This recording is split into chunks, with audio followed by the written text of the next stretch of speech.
¿Ha podido la pandemia agravar el trastorno por déficit de atención e hiperactividad? Bueno, pues la respuesta es que quizás sí.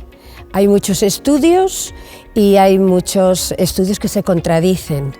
De todas maneras, tenemos que saber cuáles son los factores, las causas que pueden producir un trastorno de déficit de atención con hiperactividad.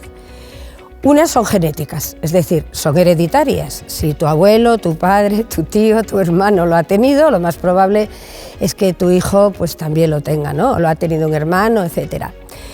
Dos, prenatales. Esa ansiedad que has podido tener, fíjate, durante el confinamiento, durante la pandemia, que estabas embarazada, bueno, puede influir. Postnatales, lo mismo, es decir, pues problemas que hayan podido surgir y que no se hayan podido solucionar porque las circunstancias de médicos, pediatría, etcétera, eran las que eran, ¿no? Y por supuesto ambientales, que estaríamos también, en este caso, en un trastorno que puede agravarse por el ambiente. Es decir, tenemos que tener en cuenta que un niño con trastorno de atención y déficit de atención y hiperactividad es un niño que se mueve mucho, es un niño que no para, es un niño que no está atento, que no se concentra, y dense cuenta que todo este tiempo en el que estuvimos en pandemia, los niños con TDAH han tenido a su alrededor un absoluto caos. No han podido tener rutinas, que es algo fundamental en los niños con TDAH. No han podido ir muchas veces al psicólogo, a la persona que estaba tratándoles. Han dejado de ir. Son niños que se han encerrado entre cuatro paredes y que no podían salir, que no podían moverse, que les ha costado trabajo también quizás la enseñanza virtual, es decir, las clases online, que no se podían porque no se concentran, porque no se fijan, tendría que estar mamá o papá contigo, pero no puede estar porque está teletrabajando, etc. Entonces, son niños que han sufrido muchísimo más que los niños que no han tenido este trastorno o que no lo tienen.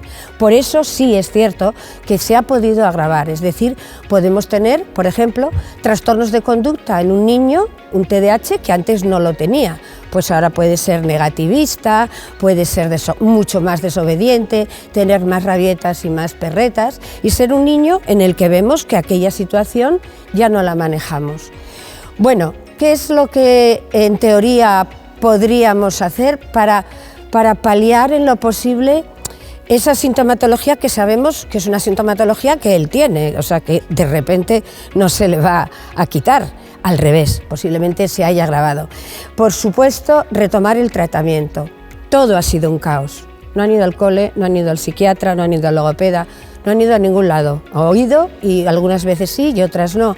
Insisto, los niños con TDAH necesitan unas rutinas muy marcadas.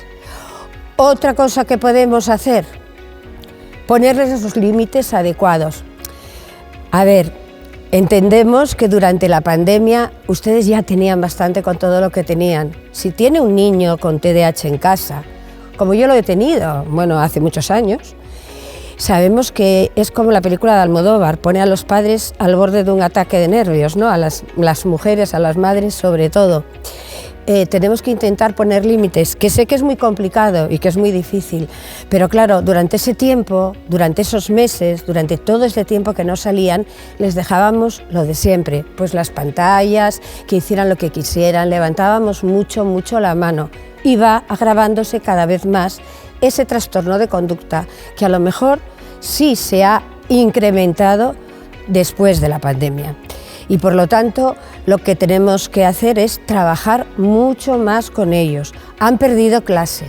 Si se dan cuenta, con trabajo, todo puede superarse, pero hay que trabajar mucho. Han perdido clase, van retrasados, son niños que no prestan atención y no se concentran y que es un movimiento total y absoluto y que han estado durante mucho tiempo confinados. Así que solamente les digo paciencia, mucha paciencia, porque los niños con TDAH pueden tratarse. Ya sabemos que la mayoría de las veces es un trastorno que no se cura, pero sí se puede tratar perfectamente y el cerebro, ya les digo siempre, es muy plástico, podemos trabajar con él. Así que de verdad no pierdan la esperanza, yo sé lo que es tener un hijo con TDAH, pero no se preocupen que no pasa nada, con trabajo todo se puede superar. Ya saben, seguiremos con los vídeos y les espero aquí en Medicina Televisión.